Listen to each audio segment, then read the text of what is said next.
బాపయ్య చౌదరి గారు అవసరం, మరి ఈ మండలాన్ని మాకు కేటాయించండి, బాపయ్య చౌదరికి ఇవ్వండి అని చెప్పేసి లోకేష్ గారిని కూడా ప్రత్యేకంగా అడగడం జరిగింది. అయినా కూడా ఆ టెక్నికల్ ఇష్యూ క్లియర్ కాకపోవడంతో మరి బాపయ్య చౌదరి గారు కూడా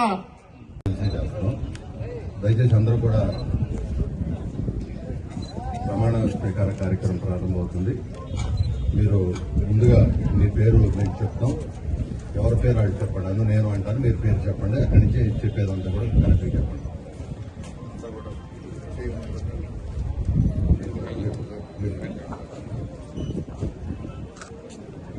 నేను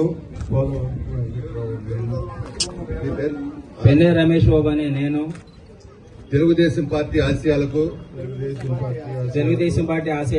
పవిత్ర లక్ష్యాలకు కట్టుబడి ఉంటూ పార్టీ సభ్యునిగా క్రమశిక్షణతో ప్రజాసేవా భావంతో మనసా వాచా కర్మేణ నిరంతరం పాటుపడుతూ నిస్వార్థంగా అవినీతి అక్రమాలకు పాల్పడకుండా దీక్షాదక్షలతో అంకిత భావంతో తెలుగుదేశం ప్రతిష్టతను ప్రతిపత్తిని పరిరక్షించేందుకు ఎల్లప్పుడూ కృషి చేస్తూ పార్టీ మరియు ప్రజలు నాపై ఉంచిన విశ్వాసాన్ని వమ్ము చేయకుండా నిత్య చైతన్యంతో పార్టీకి ఉజ్వల భవిష్యత్తు కల్పించేందుకై నా వంతు కర్తవ్యాన్ని